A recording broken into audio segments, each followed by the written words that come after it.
이재명 대표를 쌍방울 대북 송금 관련 제3조한 뇌물로 입건했다. 이거 보고 윤석열을 탄핵해야 되는 이유 중에 하나를 더 발견했다고 보거든요.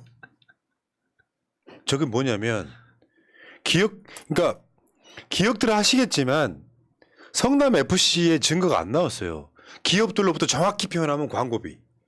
성남 FC가 유니폼에 기업들 이름 쓰고 나오는 게 광고비잖아요. 이거를 뭐 이제 후원금 뭐 이런 개념으로 해가지고 그러면 성남 FC가 그게 광고비든 뭐 후원기든 찬조비든 뭐 협찬금이든 뭐든 받았어. 뭐 이재명이 얻는 이득이 뭐냐 했을 때 이재명이 얻는 이득이 없으니까 제3자 뇌물로 걸어서 했던 이야기가 정치적 이득, 명성 이렇게 이야기를 했잖아요. 네. 쌍방울 대북 송금 관련해 갖고 일단 쌍방울이 대북 송금을 했어요. 저 상황에서 이재명이 얻는 이득이 없어요. 말하자면 이재명이 북한을 간 것도 아니야.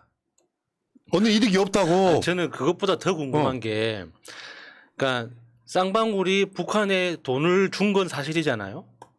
그러면 북한에 돈을 준 이유가 이재명한테 잘 보이기 위해서라는 거 아닙니까? 그러니까 원래는 이재명한테 줘야 될 돈인데 이재명이 북한에 돈을 주는 것보다는 내가 돈을 주는 게 더 손쉬우니까 내가 대신 줄게요 하고 북한에 줬다는 게 지금 검찰 주장이잖아요. 그러면 이 사건은 김정은이 포함되어 있는 겁니다. 그렇지. 그러니까 김정은한테 물어봐야죠. 김정은 당신 이재명이랑 무슨 관계냐. 관계가 있어야지 뇌물죄가 성립할 거 아닙니까.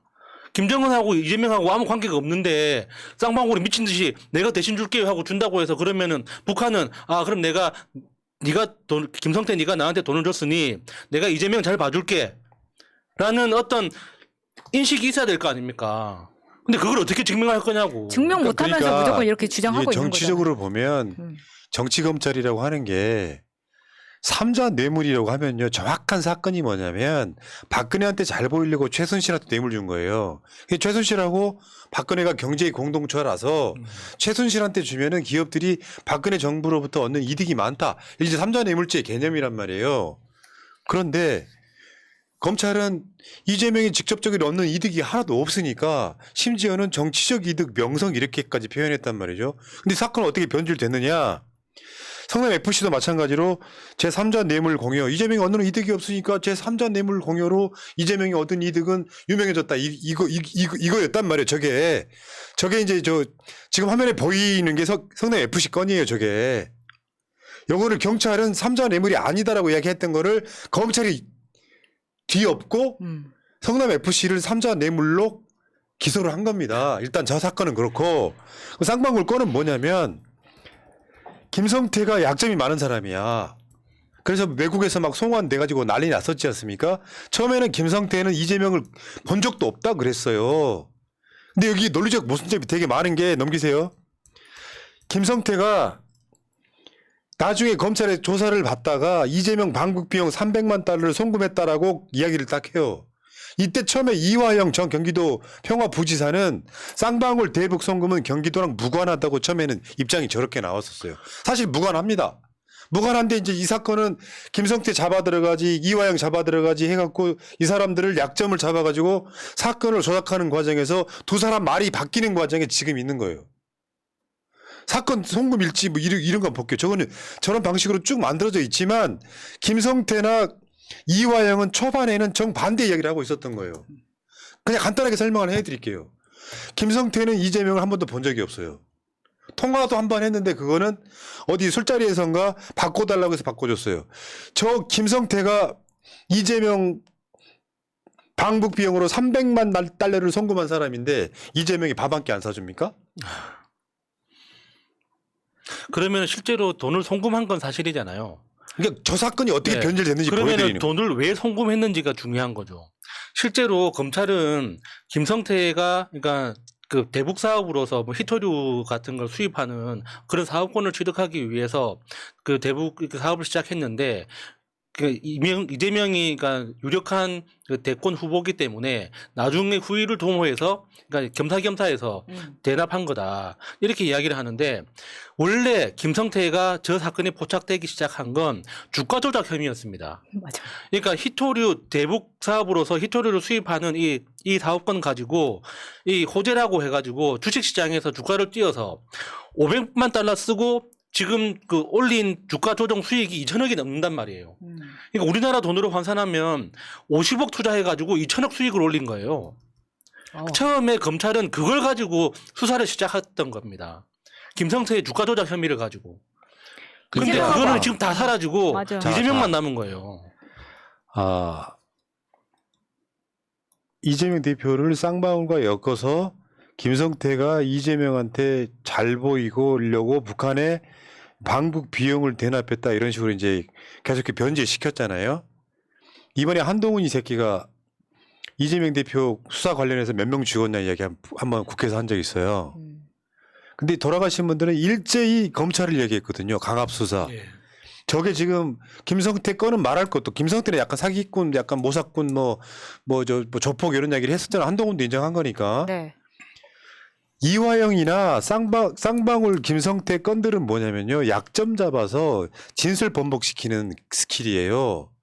그렇게 해서 돌아가신 분들이 서너 분 돌아가신 게 예. 이재명 대표 대장동권 관련한 사람들이에요. 내가 방송을 이야기할 수는 없지만 지금 이화영의 완벽한 약점을 잡았다고 알려지고 있어요. 이화영의 약점을 잡아서 검찰이 유리한 대로 증언만 해주면 당신이 쉽게 풀어낼 수 있다. 10월 달에 풀어줄게까지 이야기가 나오고 있어요. 약점 잡아서. 되게 뭔지 아십니까? 금전? 여성? 이런 문제들 걸려서 그냥 그러니까 예를 들면은 이재명 대표 관련해서 뭐 등등등 돌아가신 분들이 있잖아요. 대부분 강압수사 이야기하는 게 뭐겠어요? 본인들이 유서에 못 쓰는 이야기가 뭐겠어요? 쉽게 표현하면 나의 아주 사적인 비리, 아주 사적인 사생활 이런 걸 갖다 털어내서 가족들이 알게 되면 큰일 나는 상황 있잖아요. 지금 김성태하고 이화영한테도 똑같은 걸 적용하고 있어요. 그래서 말이 바뀌면 그걸 토대로 이재명 대표한테 이제 입건시켰죠. 구속영장 친다고 한다는 건데 아까 야수님 말한 게 저거예요. 원래 주가 조작 사건입니다. 예. 북한이 공범이라고 좀 보기 어렵고 쌍방울이 예, 예. 북한에 관련된 호재를 만들어 가지고 자신들의 주가를 올렸던 사건이에요. 이거 썩바했잖아 이번에 김성태 기소에. 예. 쌍방울 주가 조작 사건은 다 빠졌어요. 그리고 이재명을 위해서 북한에 돈 보낸 거. 그게 국가보안법이네 뭐네 걸었는데 결국에는 이재명이 얻은 이득이 사실 없어 지금도. 저거 영장 나오기 힘들어요. 근데 이 수사가 총선용 수사이기 때문에 가능한 거예요. 이 수사 자체가. 그러니까 딱지 붙이는 게 목적이지 실질적으로 무언가를 증명하는 게 목적이 아니잖아요. 그러니까 이런 식으로 계속 그러니까 네 번째 죄, 다섯 번째 죄 이렇게 계속 이재명이라는 이름 옆에 무슨 죄를 계속 추가하는 게 검찰의 목적인 것뿐이지 사실상 처벌이나 증명하는 게 목적은 아니지 않습니까? 다시 한번 물어볼게요. 이재명이 얻은 이익이 뭐냐고. 그러니까 통장에 돈 받았다는 기록 하나 잡아내지 못했는데 처음에 쌍방울이라는 이름이 이재명에 붙을 때 왜였습니까? 변호사비 대납이었어요. 이게 다 똥파리가 계획해서 만든 거였죠. 완전 허무맹랑한 이야기였죠. 그 쌍방울 변호사비를 대납을 20억을 받았다가 뱉었다 이런 게 알고 보니까 다른 회사와 M&A 자금이었는데 그걸 가지고 이재명을 보태줬다라는 유언비어. 그러니까 그들이 기획한 데서부터 시작해가지고 방금 말씀하신 김성태 주가 조작 같은 경우에는 동생이 공범인데 동생의 변호사가 누구였습니까? 윤석열 사단 양재식 검사 그 사람이 변호사 봐준 거잖아요. 그리고 쌍방울의 사회이사에 윤석열 검사팀이 얼마나 많이 있었습니까? 이거 다 기획된 거예요. 애초에 이재명하고 아무 상관이 없었는데 쌍방울 한번 파봐. 이재명 주위에 민주당 인사들 누구 없어? 이화영 파봐. 이런 식으로 진행돼서 여기까지 온 거 아닙니까? 그러니까요. 국회에 들어갈 필요 없다니까 이제는. 전방위적으로 봤을 때 저쪽에서는 이재명 방탄이라고 이야기를 하는데 오염수 방류를 이재명 방탄이래요. 저쪽에 그렇게 이야기를 하고 있어요. 오염수 방류 반대가 이재명 방탄이래. 그딴 정치권 국회에 기댈 게 뭐가 있어요. 국민들 85%가 반대하는 사건. 국회 밖으로 뛰쳐나오는 게 난 정상적이라고 생각을 하고요. 그러면은 오염수 방류는 김건희 고속도로 덮기냐? 이렇게 대치기 하면 되는 거예요. 이재명 자체가 얻는 이득이 정치인이 정치 잘해가지고 칭찬받고 당선되고 하는 것을 제3자 뇌물로까지 봐버리는 이 무식한 정치적 명성 또는 인지도를 키웠다면 역시 대가성이다. 이게 대한민국이 존재하는 이유입니까? 그러니까 성남 FC에서는 정치적 명성 또는 인지도를 키웠다고 했지만 이번 대북 송금 이 사건에서는 김정은하고 이재명하고 어떤 관계인지 검찰이 증명을 해야 됩니다. 그렇지 않고서는 삼자 뇌물죄를 어떻게 증명을 할 겁니까? 그러니까요. 어저께 이재명 대표가 또 저렇게 입건이 되니까 이재명 대표를 기자들이 또 절절 따라다녀요. 대표 어떻게 생각하십니까? 황당한 얘기입니다 하는 거죠. 뭐. 저는 저 장면을 보면서 아 대한민국의 대통령은 이재명이구나. 왜냐하면 지금 현재 윤석열한테 기자들이 저렇게 붙어가지고 물어볼 수 있습니까? 저 대통령이니까 저렇게 할 수 있는 거예요. 거의 이재명표 도어 스태핑이냐? 자 어쨌건 지금 윤석열이는요 딱 그 말이 이재명 대표 말이 맞아요. 경제도 못해요. 완전히 나라가 개판 5분 전, 아이고 개판이잖아 지금. 이럴 때 할 수 있는 유일한 방법이 이재명 때리는 거예요. 쌍방울권으로 또 이재명이 이권이에요. 간단해. 300만 달러를 이재명을 위해서 보낸 김성태를 이재명을 한 번도 안 만났다는 게 문제예요. 사실이라면 배린이죠. 사람이 어떻게 그래. 300만 달러면 우리나라 돈으로 한 35억 정도 되는 큰 돈 아닙니까? 나는 이렇게 생각해요. 약점 잡힌 이화영에 일단 검찰들한테 유리한 증언을 뱉고 풀려나오고 나서 법정에서 뒤집을 것 같아요. 환장하겠다. 근데 지금 쌍방울 건 백현동 건으로 지금 9월 달에 영장 치겠다는 거잖아요. 그러면 이런 디테일들을 누군가가 좀 알면 체포 동의안에 대한 왈가왈부 있으면 안 돼요. 방법이 두 가지 뭐 여러 가지 있다고 하잖아요. 저쪽에서 나오는 안은 뭐냐면 이재명 대표가 한번 그 기회를 주잖아요. 체포동의안 처리하기 전에 국회의원들한테 체포동의안 가결시켜 주세요라고. 이게 조응천 아니에요. 본인이 나를 가결시켜 주세요라고 당당하게 영장심사 받으러 가는 방법. 그게 조응천 아니야. 그러면 판사도 영장 발부를 못한다는 안이 있고 영 틀렸다고 생각하지는 않습니다만 민주당 국회의원들이 엄연하게 30명 정도의 찬성 가능한 표가 있는 한 이 투표를 붙이는 행위 자체 비회기 중에 청구를 하면 할 필요 없는 거를 하는 자체가 되면 이미 민주당에서는 몇 표가 됐건 반란표가 나오고 그걸 이유로 이재명의 민주당을 흔들고 그걸 이유로 이재명 대표 사퇴시키는 요구 이 문제가 있거든요. 그런 측면이 있어가지고 저는 이재명 대표 관련해서 민주당 국회의원들이 현실적으로 불가능한 이야기겠지만 일제히 반대 누르면 되는 거예요. 그렇죠. 그래서 부결되고 난 뒤에 이재명 대표가 영장심사 받겠다고 할 수도 있는 거잖아. 굳이 말하자면. 그러니까 문제는 정치적인 문제야 이게. 법리적인 문제가 아니에요. 정상적으로 일반 사인이었다고 해도 이거는 영장이 나올 사안이 아닙니다. 정치적 논란을 만들어내기 위한 일종의 장난질인 거죠. 여러분 아실지 모르겠는데 저는 변호사가 직업이 아니에요. 만주 변호사 아닙니까? 하도 오래 하다 보니까. 근데 여기서 아주 지금 신선 노름하고 계시는 분 이야기를 한번 해볼게요. 이낙연이 지금 사실상 대선 행보하고 계시더라고. 지역 돌아다니면서. 지금 이낙연이 혼자만의 망상 속에 빠져 있는 것 같아요. 큰일이네. 혼자만의 망상 속에 빠져 있는 저는 이낙연 씨 아프다고 생각합니다. 저건 진짜 아픈 거예요. 저런 표현 있잖아요. 민주당 대표 중에 나만 온전. 그게 자랑스럽다는 거예요?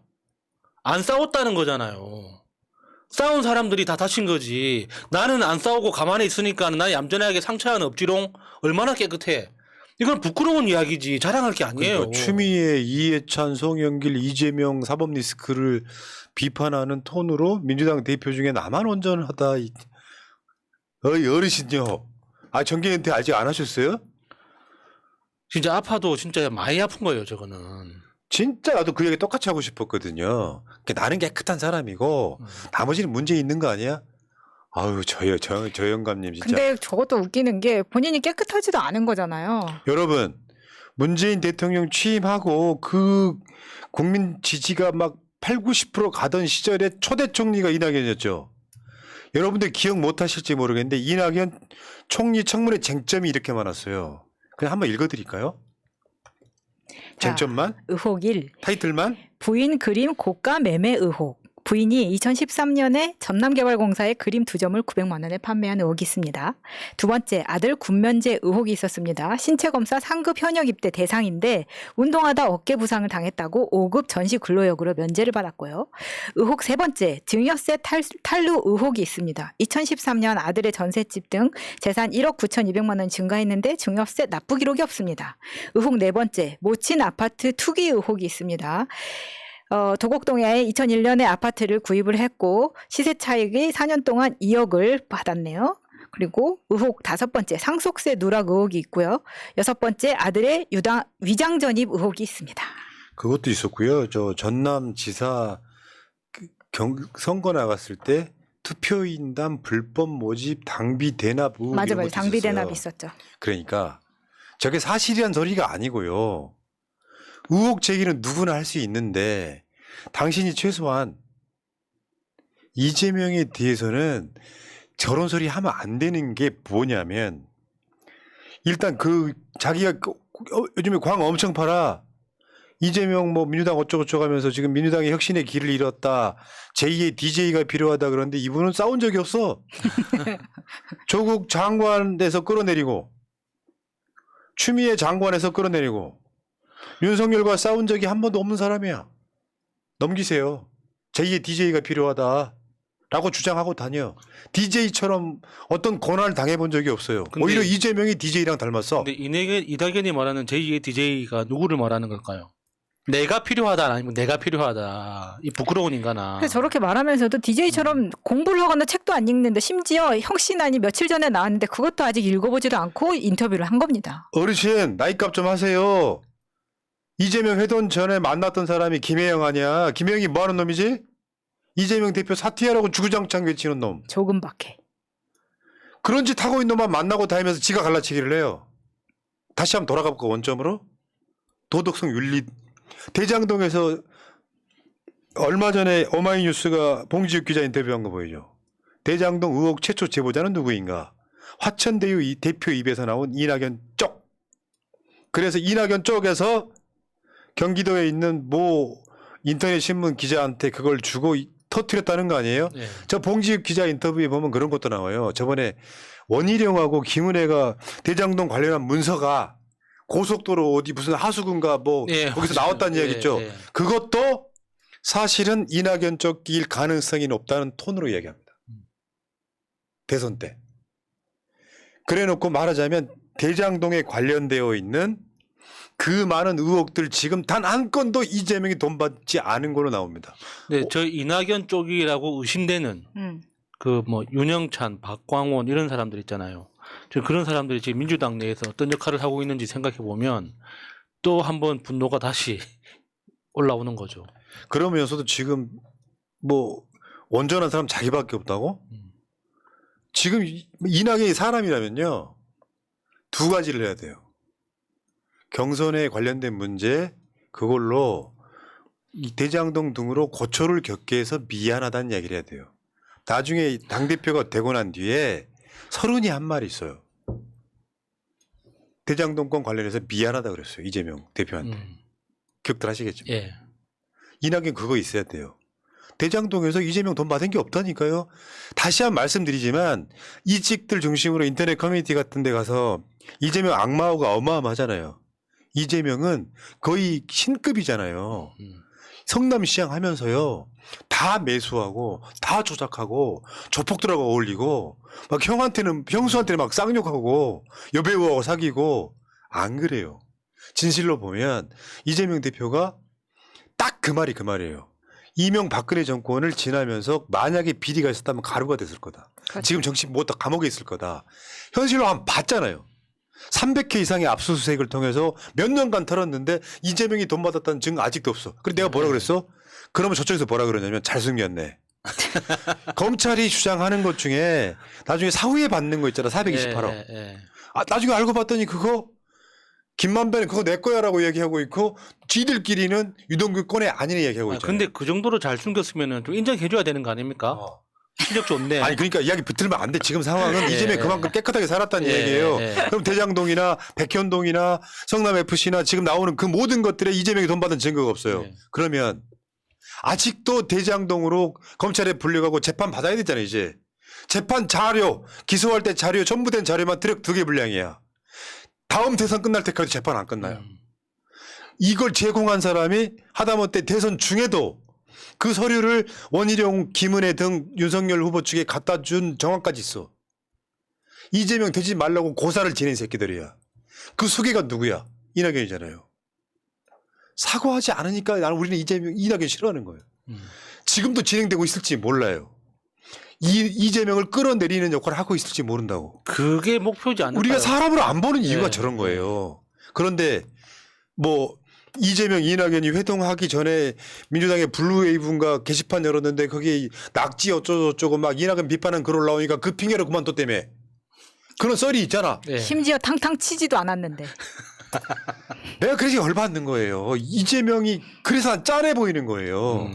이재명과 이낙연이 서로 간에 페어플레이를 했다면 나 이렇게 이낙연에 대해서 악감정 안 가졌을 거예요. 이낙연 자체가 사람이에요. 지금 뭘 해야 되냐면 오염수 방류하는 윤석열 정권 비판.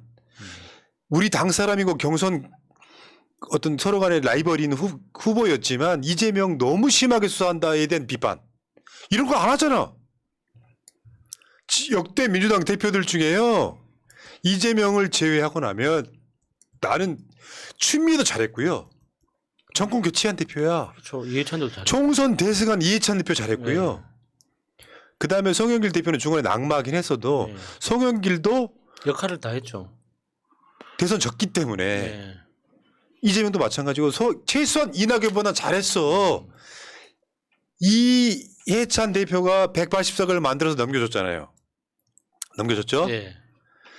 자기가 넘겨주고 나서 무슨 뭐 이명박 박근혜 사면 이야기하면서 지지율 떨어지는 이 과정들을 거치고 자기가 당대표일 때 서울 부산시장 보궐선거 쪽박 망하고 자기가 총리일 때 부동산 정책 망하고 모든 요소가 다 거기 포함되어 있어요. 이제 민주당으로부터 등을 돌리기 시작한 그 시점에 이낙연 총리와 이낙연 대표가 들어가 있다고. 사실상 대선은 이낙연이 망한 이후에 80% 이상입니다. 그런데 자기만 아무런 이상이 없다고요. 가장 못하고 가장 책임이 많은 사람이 이낙연이라고.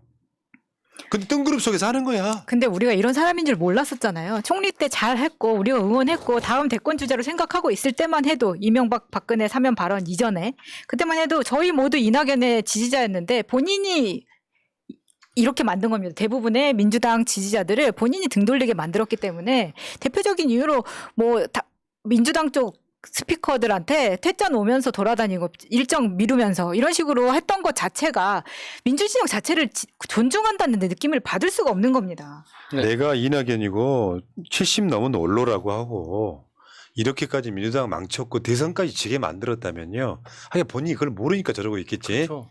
내가 말씀드렸잖아요. 경선 끝나고 나서 이낙연 캠프 쪽 사람들은 경선 승복하지 말라고 했고요. 그 대표적인 게 윤영찬이고 뇌피셜은 그런 거예요. 내가 이재명한테 지다니 받아들일 수 없어. 그래갖고 4.4 5인에 뭐래 해가지고 뭐 저 1, 2위가 최종 투표하는 거 결선 투표하는 거 못하게 했다고 난리치고 그랬었잖아요. 그러니까 아직도 이 사람들은 이재명을 민주당 당대표로 인정하지 않는 거예요. 그런데 이낙연 자체가 이제 슬금슬금 기어 나오기 시작해가지고 이제 뭐 지금 분위기 그렇다고 하더라고요. 총선 나올 생각이 있어 보인다. 와. 정말 추하다 진짜. 종로를 내버려 두고 결국에는 어디로 간대요? 아니 그러니까 이제 이낙연이 어디로 간다느냐. 그러니까 총선 나오려고 하는데 그것도 호남에서 지금 설립하다는데 그건 뭐 사실인지 아닌지 모르죠. 재밌네요. 본인도 억울할지 모르겠는데 오늘 그 민주당 대표 중에 나만 온전했다 그 말이 이투데이 단독이었거든요. 근데 제가 봤을 때 이 기자가 이 식당에서 우연히 마주친 것 같아. 이 일행을. 그래서 여기를 취재를 하다 보니까 이런 이야기가 복수의 사람들로부터 이 말을 들었다는 겁니다. 근데 몇 시간 후에 한국경제에서 단독을 내보냈는데 이낙연이 민주당 대표 중에 나만 온전하다 그런 말 한 적이 없다고 나온 거예요. 네.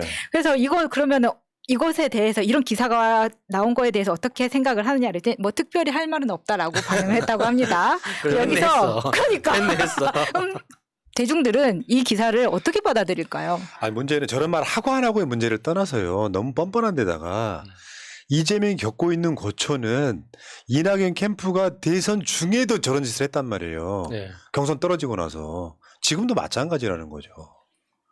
심지어 이낙연 계쪽 사람들은 이재명이 체포되게끔 일부는 찬성까지 눌렀을 것으로 추정이 되잖아요. 저번에 네. 표결할 때 어떻게 이렇게 사람이 뻔뻔합니까?